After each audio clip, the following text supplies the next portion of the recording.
கடவுளே என்று சொன்னார். இந்த காலத்திலே ஸ்ரீமன் நாராயணன் பேரை சொல்லி பிழைக்க செய்துவிட்டால் என்ன செய்யும்? நானோ உங்களுக்கு மகனாக பிறந்து நாராயணனை பெயர் வைத்து இந்த புவியை வாழ்ந்து வருகிறேன். அப்படி வரும்பொழுது ஒரு நாள் தேவலோகத்திலே இப்படி சின்னத்திரு வயதிலே தேவ பிள்ளைகள் எல்லாம் அனைவரும் ஒன்றாக கூடி விளையாடுவது வழக்கம்.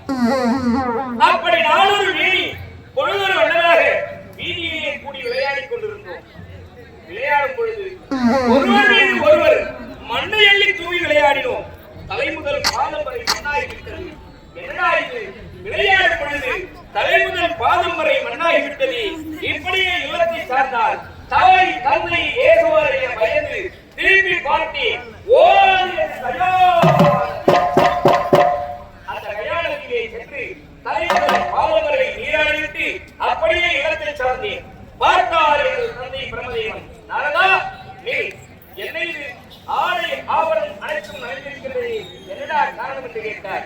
தந்தையே, வீதியில் விளையாடும் பொழுது தலைமுதல் காலம் வரை மண்ணாகிவிட்டது. ஆகையால் அதோ தெரியும் கல்யாணத்திலே சென்று தலையை மொழிகளுக்கு என்று வைத்து இதை கேட்டதும் என்னடா இது? இப்பேற்பட்ட காரியத்தையா செய்திருக்கிறாய்? இப்பேற்பட்ட காரியத்தை செய்த நீ இனிமேல் எனக்கு விளைய முடியாது, நான் உனக்கு தந்தை முடியாது. அப்படி என்றால் நீ செய்த பாவத்திற்கு 3 நாளில் இறந்து போவாய். அப்படி என்று சாபத்தை கொடுத்து விட்டார்.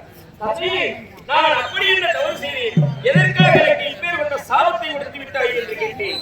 என்னடா நாரதா, நீயா சின்னத்திலே இனியா அறியாமல் செய்த தவறு இது இல்லை.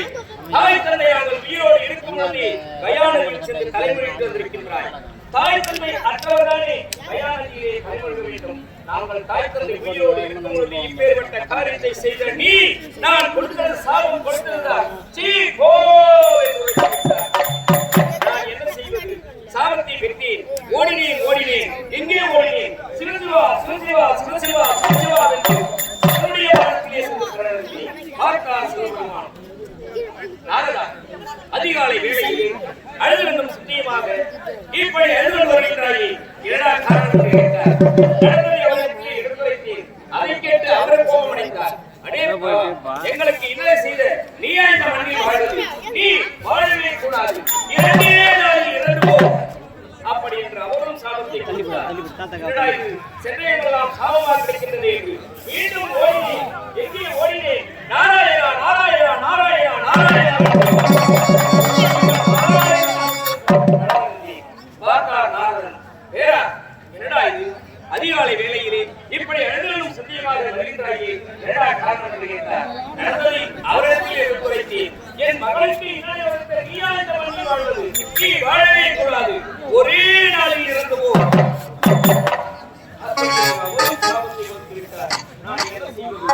எத்தனை பாவம் செய்து இந்த மண்ணிலே நான் பிள்ளையாக பிறந்திருந்தால் இப்படி சென்றையிடலாம் சாபமாக கிடைக்கிறது என்று அழுது கொண்டிருந்தேன். அந்த நேரத்தில் ஆகாய மார்க்கமாக தும்புரு முனிவர் என்னும் ஒரு முனிவர் வழியாக வந்து கொண்டிருந்தார். அப்படி என்று கேட்க அவரிடத்தில் நடந்ததை எடுத்துரைத்தேன்.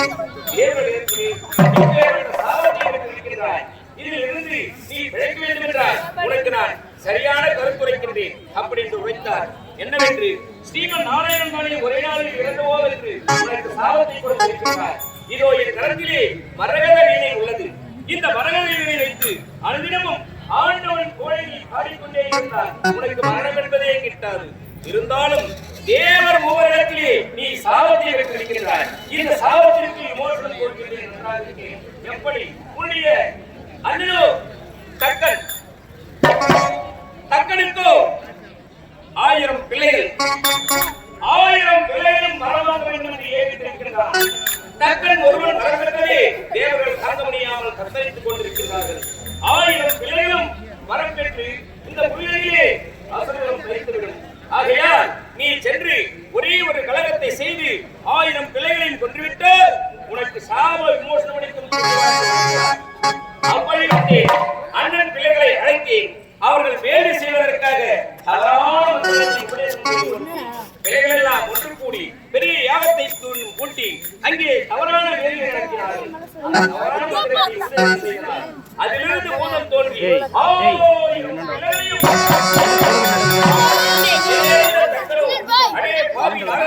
என் ஆயிரம் பிள்ளைகளை கொன்றுவிட்டாயா? நீ ஓர் நாளைக்கு எப்படி கலகத்தை செய்து என் பிள்ளைகளை கொன்றாயோ அதுபோல் ஓர் நாளைக்கு ஒரு கலகம் செய்யாவிட்டால் உன்னுடைய சிரமானது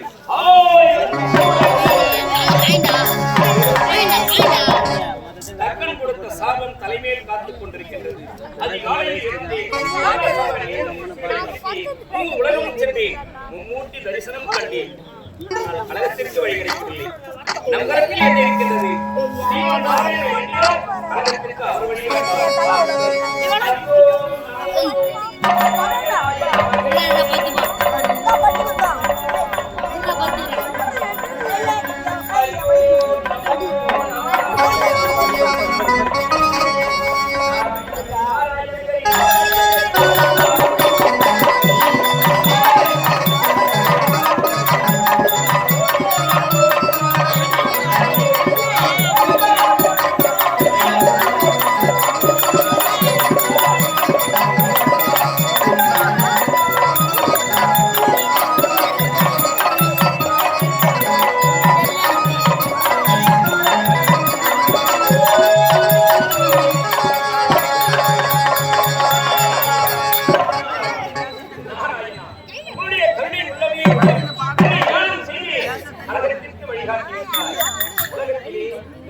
தெரியாமல் இப்பொழுது எப்படி தோன்றியிருக்கின்றான்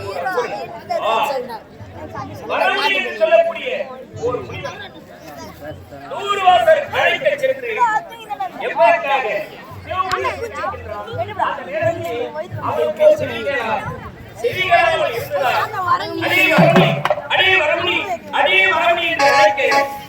அவன் சிரிக்காமல் இருந்தார். என்னுடைய வார்த்தைக்கு பதில் வார்த்தை இல்லையா? அப்படி என்று நீ எப்படி இறைவோடு இருந்தாயோ ஆகையால் நீ இப்பொழுது மகிழமாக போகப்படுவாய் அப்படி என்று சாபத்தை கொடுத்தார். அந்த சாபத்தில் இருந்து இப்பொழுது மகிழவாத உலகத்திலே அழைத்து வந்திருக்கிறார். அசுரத்திற்கு சென்று கலகத்திற்கு வழிகாட்டி இருக்கிறார் ஸ்ரீமன் நாராயணன். நாராயணா கோவிந்தா உன்னை நிறுத்தி எனக்கு வழிகாட்டி இருக்கிறார்.